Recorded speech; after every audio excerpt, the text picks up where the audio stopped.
పత్రాళి వ్రాయుచో శ్రీరామ చుట్టి వ్రాసెదరు కాదే.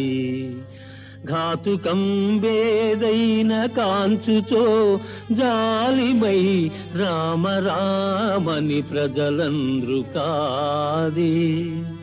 ఆకలి బాధితుల ఆర్తారవం బెల్ల అన్నమో రామచంద్రాయగాదే.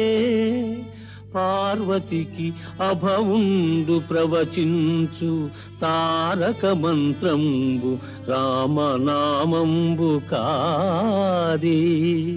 ఇంత గాఢంబుగా ప్రజాహృదయమందు హత్తుకొనిపోయే రామనామాక్షరములు.